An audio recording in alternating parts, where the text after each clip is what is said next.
Electrician పని నేర్పిస్తారా అని పిలుచుకొని పోతున్నాడు స్మైల్ అన్న. ఇక్కడ కొత్తగా మొబైల్ షాప్ ఓపెన్ అవుతుంది. దీని లోపల లైట్లు తగిలించాలంట. ఎప్పుడు చూసినా సూపర్ మార్కెట్ లో కూర్చొని ఉంటావే అని లాక్కొని వచ్చినాడు. ఇక్కడ లైట్లు తగిలిస్తున్నాడు చూడండి స్మైల్ అన్న. ఇక్కడ మొబైల్ షాప్ ఓపెన్ అయితే నెక్స్ట్ వీడియో కంపల్సరీ పెడతా. బంగాళీ అతను పెడుతున్నాడు ఇక్కడ మొబైల్ షాప్. ఇక్కడ ఒక చిన్నది రూమ్ ఉంది కదా, ఈ రూమ్ లోపల ఫోన్లు రిపేర్ చేసేదానికి. మీరు ఏదో అనుకోద్దండి, ఈ షాప్ ఓనర్ బయట ఉన్నాడు చూడండి. ఇక్కడ జగ్ అంటుంది చూడండి, లైట్లు మొత్తం తగిలిచ్చేసినాడు స్మైల్ అన్న. మా షాప్ కొంచెం ముందు పక్కే ఈ షాప్ అయితే ఓపెన్ అవుతా ఉంది. నెక్స్ట్ వీడియో కంపల్సరీ పెడతా. తగిలిచ్చేది అయిపోయింది. స్మైల్ అన్న తిందాం పా అని రెస్టారెంట్ కి పిలుచుకొని పోతున్నాడు.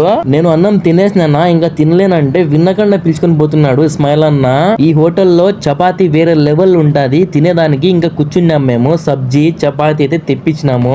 5 చపాతీలు తెప్పించినాడు స్మైల్ అన్న. 3 నేను తినాలంట, 2 స్మైల్ అన్న తింటాడంట. నేను తినలేను 3 అంటే కొడతా అంటున్నాడు. నేను ఎన్ని చపాతీలు తిన్నానో కామెంట్ చేయండి.